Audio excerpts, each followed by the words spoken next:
Donc là, actuellement, on a mon métal de base, d'accord? Ici, on va créer donc un autre matériel, donc un autre type de métal qu'on va combiner sur la même carte sans créer de deuxième matériel. Puisque là, actuellement, si je passe en mode édition, je ne peux pas dessiner des stries sur mon manche, d'accord? Donc je ne peux pas assigner des stries à mon manche, contrairement à au premier texturing qu'on a fait, où là on avait des faces bien définies. Mais là, je ne peux pas le faire. À part de créer des coupes qui vont retranscrire mes stries, j'ai pas trop la possibilité de le faire. Donc ce qu'on va faire, c'est tout simple, on va faire un Shift A, et là on va chercher, ici dans Shader, un shader de mélange. Et du coup, ça va me permettre donc de mélanger deux shaders, d'accord? Donc deux textures qu'on va créer au même programme. Donc on a la texture de métal en haut, avec un Fresnel et une rugosité propre. Et là, on va créer donc un deuxième programme comme celui-ci, qu'on va combiner avec le premier. Donc pour ce faire, on va faire un Shift A, Shader, BSDF guidé, donc je récupère exactement le même programme que j'ai ici, vous voyez? C'est exactement le même. Hop, parfait.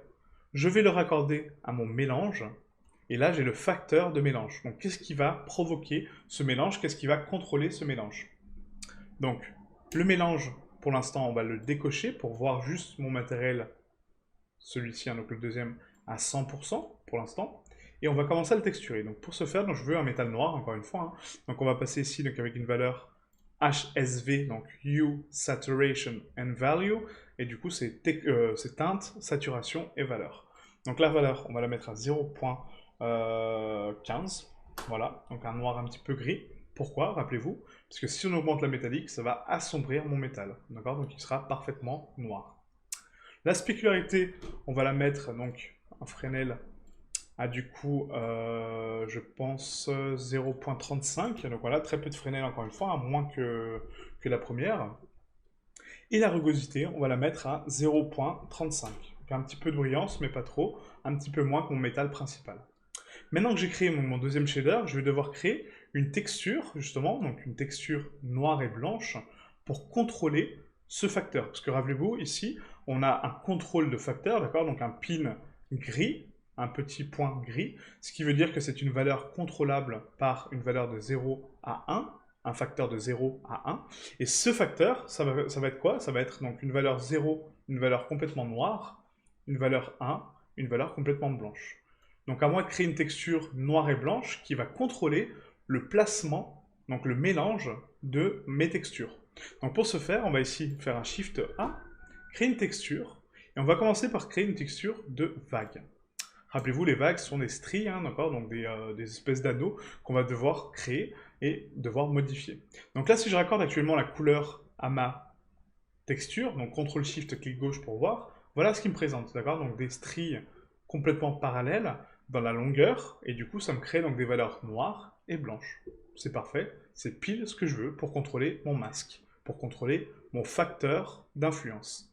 Valeur noire, j'ai 100% de métal, valeur blanche, j'ai 100% de métal noir. C'est parfait. Maintenant, si on raccorde donc cette couleur au facteur, regardez ce que ça fait. CTRL-SHIFT, clic gauche sur le shader de mélange. J'ai d'un côté mes stries noires et j'ai de l'autre côté mes stries métalliques blanches qui vont du coup retranscrire mon métal sablé. Ok? Donc là, maintenant, à nous de contrôler cette texture pour lui donner donc non seulement la densité qu'on souhaite, mais également de définir la zone où elle va se propager, comment elle va se retranscrire, comment elle va se diffuser dans la matière. Donc là, on va ramener un vecteur de placement, rappelez-vous, un CTRL T pour ramener donc les programmes qui vont placer ma texture. Donc actuellement, elle est générée, elle est appliquée sur un placement qui va ensuite, ce placement, générer ma texture. Là, la texture actuellement, elle est orientée sur l'axe X.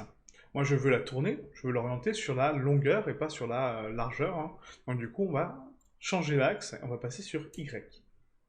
On va appliquer ensuite donc la texture en UV pour lui indiquer que c'est ma carte UV qui va générer ma texture. Et là, on récupère mes stries. Sauf que là, regardez ce qui se passe. On voit les cimes. Pourquoi? Parce que ma carte UV a ses limites. Même si c'est une texture générée, vu qu'elle est en bord de texturing, j'aurai forcément une cassure ici pour qu'après elle puisse reprendre de l'autre côté. D'accord? Donc c'est à moi de générer en fait la texture plutôt que sur l'UV. Et ensuite, on va l'appliquer sur les UV. Donc ça c'est très important en fait, ne jamais générer des textures procédurales en UV, parce que vous allez voir les cimes, générez-les vous faites en générer, comme ça vous n'avez pas de couture, et une fois qu'elles sont générées, on peut les précalculer en vraie texture. D'accord? Donc c'est un petit peu une astuce pour ne pas avoir donc, de couture, mais ça fonctionne très très bien.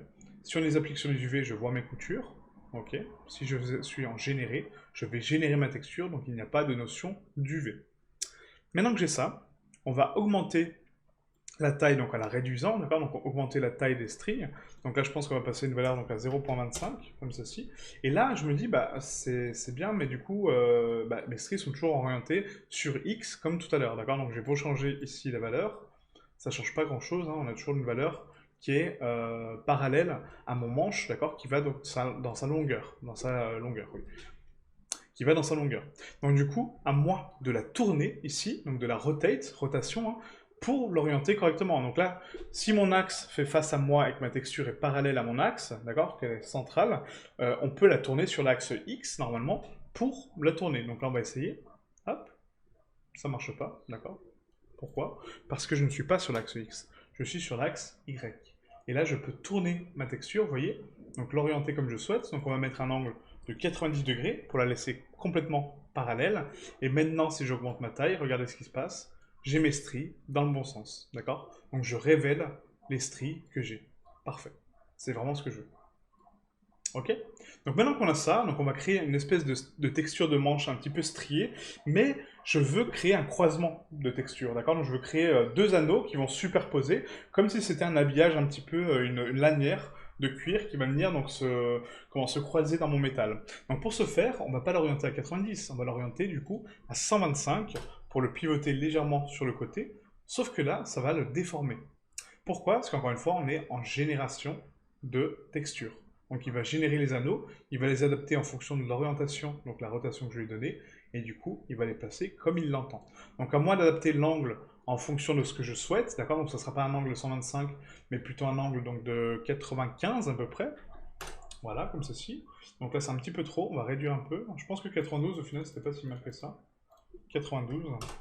Voilà, parfait, ça me va. Et par contre, l'espacement est un petit peu trop réduit. Donc on va réduire la taille pour réduire donc, le nombre d'anneaux, pour augmenter l'espacement.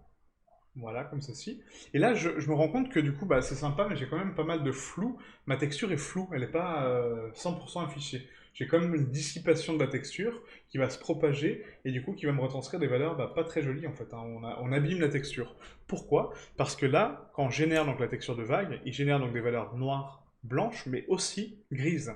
Donc c'est-à-dire que sur les valeurs grises, j'aurai 50% de métal, donc métal sablé, et 50% de métal non sablé, d'accord? Donc le métal noir. Donc ce n'est pas ce que je veux. Moi, je veux parfaitement des stries propres, condensées, en noir, et des valeurs blanches à 100%. Donc ça, j'en ai déjà parlé. Il faut contrôler la texture qu'on a générée avec une rampe de couleur. Un convertisseur, dégradé de couleur.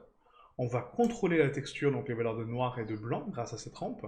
Et là, je peux tronquer les valeurs de noir pour les préciser, vous voyez, l'affinage que ça fait. Le détail, le niveau de détail, c'est juste hallucinant. Et là, les valeurs blanches. Sauf que moi, je veux faire les deux à la fois. Je veux garder quand même l'épaisseur de mes stries, mais quand même prononcer mes blancs, tout en gardant un contrôle sur mes couleurs. Donc à moi de régler donc, les sliders en fonction du résultat que je souhaite obtenir. Donc là, hop, voilà, donc là c'est parfait. Ça me va, hein. Là c'est bien précisé, bien démarqué. On voit mon métal parfaitement, on voit mes stries parfaitement.